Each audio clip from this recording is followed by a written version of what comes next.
When it comes to warfare, owning the skies is tantamount to winning, which is why even back in the 1940s, Winston Churchill said if a country doesn't have an adequate air force, it's compromising the foundations of its own freedom and independence. Since World War II up until now, the United States enjoyed the benefit of air superiority in virtually every conflict it's been in. But to maintain that advantage in the decades ahead, the U.S. Air Force needs a new fighter. At my direction, the United States Air Force is moving forward with the world's first sixth-generation fighter jet. Number sixth generation. Nothing in the world comes even close to it.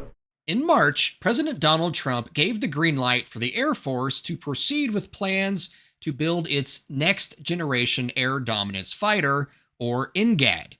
Boeing beat out Lockheed Martin for the rights to build it. Now dubbed the F-47, the super stealthy plane is envisioned to be the centerpiece of a new family of systems that the Air Force is creating, all under the umbrella of the Next Generation Air Dominance Program.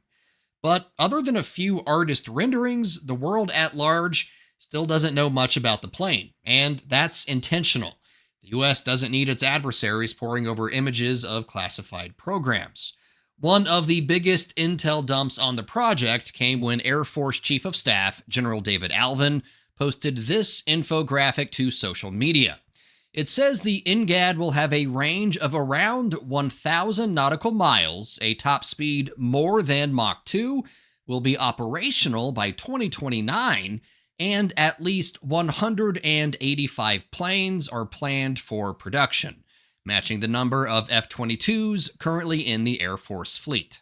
This is a generational investment. Anytime the military is going to add a piece of technology as sophisticated as a new fighter plane, this is not something that is taken lightly. Dr. Sheldon Jacobson has decades worth of experience researching aviation tech, security, and safety.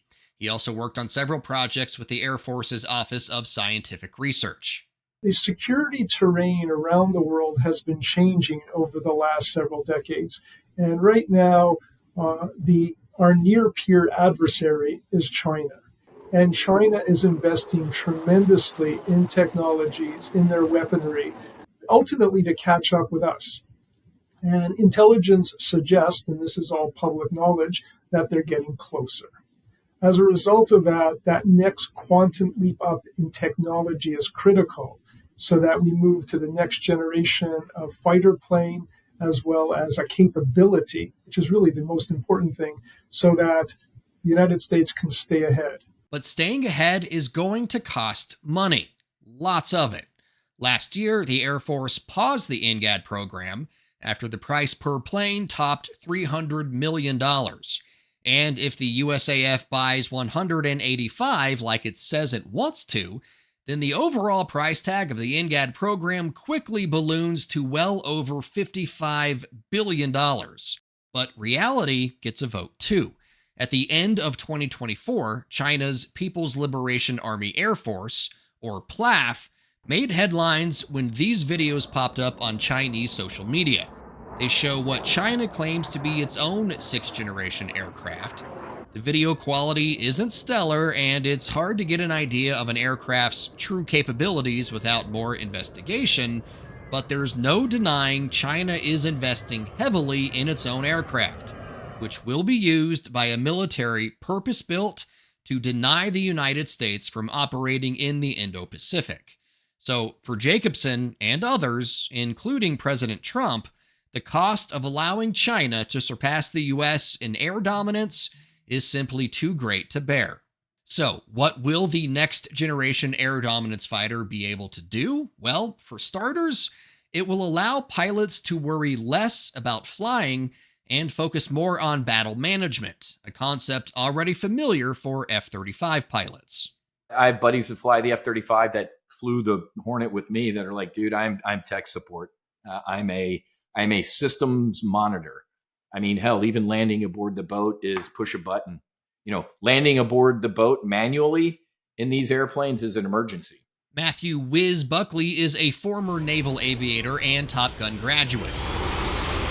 He says if the technology on today's fifth-generation fighters make his Hornet look dated, the tech on the F-47 will make it look downright prehistoric.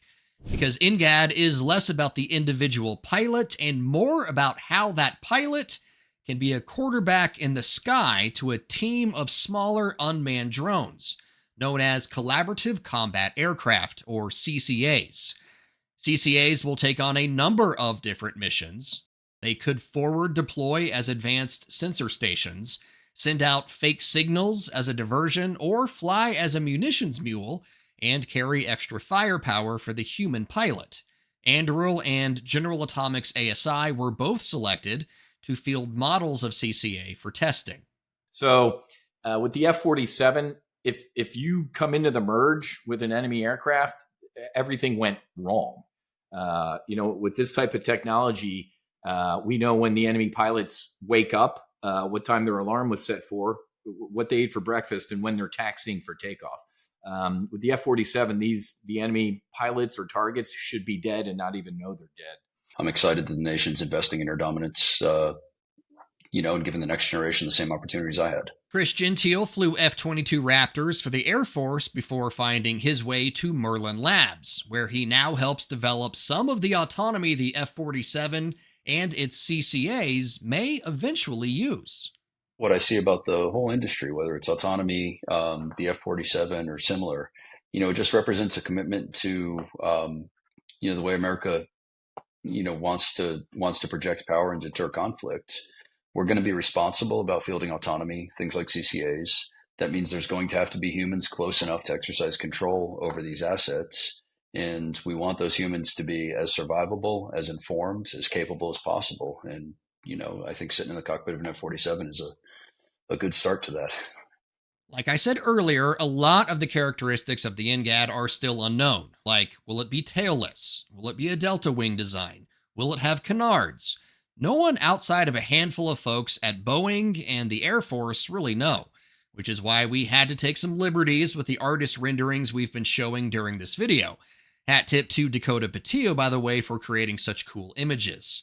Regardless of what it looks like, though, Wiz, Gentile, and Dr. Jacobson all said the Air Force needs to build enough F-47s to matter. In Gentile's words, 4 of anything at a time doesn't win the war. You've got to bring the quantity with the quality.